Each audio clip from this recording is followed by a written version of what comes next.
Been getting a lot of questions this year related to mixing vocals, and a key component, I think, to getting vocals right is getting your vocal effects right. And my friends over at Waves were very gracious to send over a new plugin from them called the CLA Echosphere. So I thought this would be a good opportunity to take a look at that plugin and talk about why it works and some cool things with it and mix some vocals. Let's open up the Echosphere.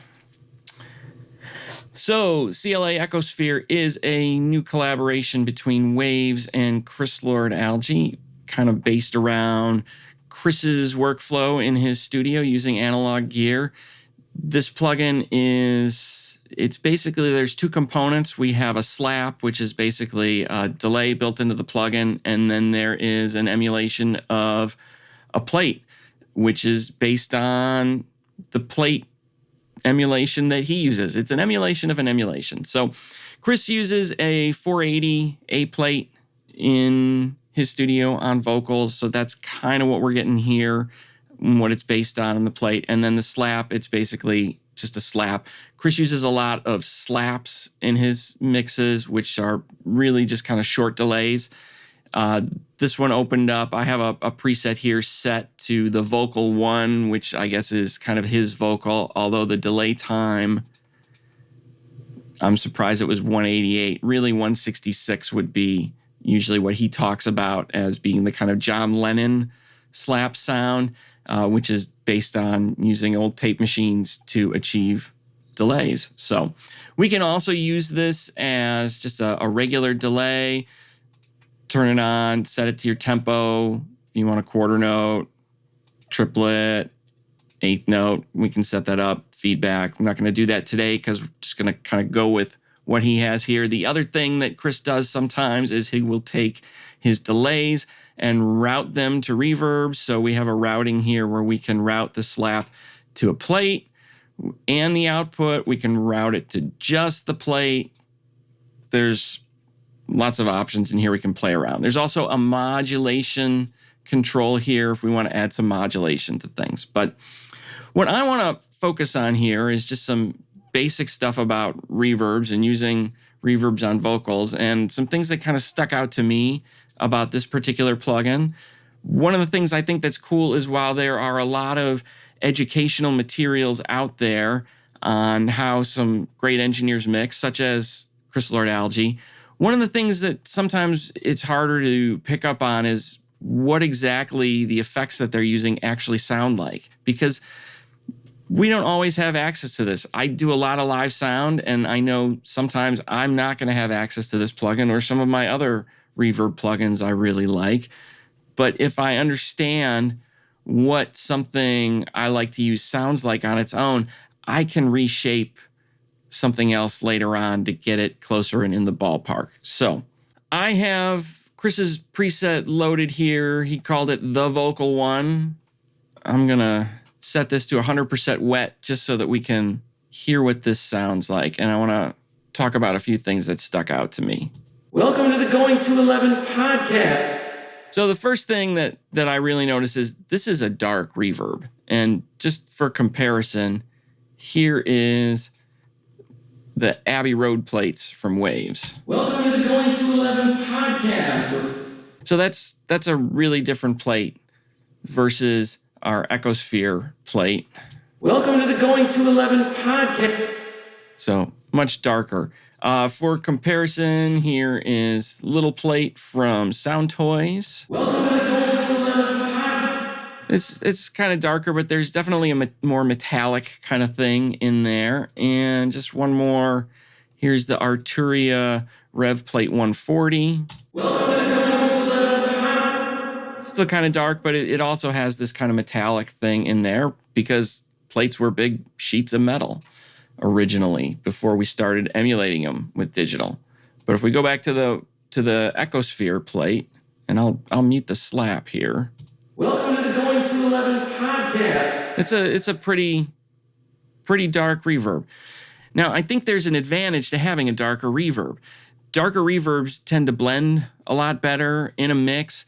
They're good if you just want to get a little bit of dimensionality, a little bit of depth on things. I hate that word. That word depth is so overused. But if you don't want things to sound flat and you want them to feel like they're in a space of some sort, sometimes using something that's darker can give it that kind of feeling where you want your reverb to be felt more than heard. That's where a darker reverb, I think, comes in handy. The other thing about darker reverbs is they also tend to sound a little more natural in the context of a mix. And a lot of that is just because that's what we're used to in nature. Air absorbs high frequency content over distance. So a lot of the reverberation we're used to hearing in spaces has the top end kind of naturally rolled off in the air. The natural reverberations we're used to tend to be darker rather than brighter. So that's where a darker plate, I think, can come in handy. Now, something else I want to point out here on his preset is this pre-delay setting. And pre-delay is something that confuses a lot of engineers, and basically it's a delay in front of the reverb. Now, the thing that's cool in this plugin is we can set it really long. So I'm going to exaggerate it, and I'll actually put some of the dry back in so that you can really hear what does pre-delay do. Here, I'll put a good half a second on this. Welcome to the Going to 11. So you hear how late that reverb actually comes in. Let me do it again. Welcome to the Going to 11. If I shorten this to 0 milliseconds and play it, welcome to the Going to 11. We hear that reverb immediately right with the sound. So the advantage to having pre-delay is it can help make our sound feel like it's closer to us rather than further away, which is what reverbs a lot of the time tend to do. So it helps make it feel like something's in a space, but still up front. And with a vocal, or a lead vocal in particular, that can be helpful to use a longer pre-delay. 150 for my taste is usually a little long on the styles of music that I do, but today we can stick with this and see how it works out. So I've got a track here. I've got the CLA Echosphere up. I've tweaked the settings a little bit because I usually like to start with a slap when I'm mixing vocals. I get the slap in, get it where I like it, and then kind of feather in the reverb. So I've changed the balance a little bit off of what was originally in that preset. I also changed the delay time down to 166 because I wanted it a little bit shorter on the slap. So I'm going to play some of the track, and then I'm going to mute the effects so you can kind of hear what is it doing in the context. And you probably want to be on a better set of monitors for this, not a smartphone speaker. Feel the darkness shaking, all the dead are coming back to life. Oh, back to life. Hear the song awaken, all creation singing, we're alive.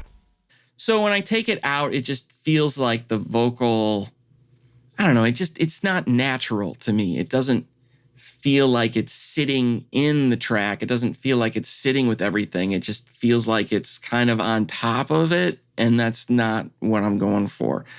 What if for some reason you don't have this particular plugin? Let's go back and let's add those Abbey Road plates a minute. So let's hear what that's going to do. And I'm going to show you how we can reshape our plate to maybe make it work a little better. So I got a 150 millisecond pre-delay. Gonna start with EQ flat on this, and let's see what this does, and turn off the Echosphere. Feel the darkness shaking, all the dead are coming back to life.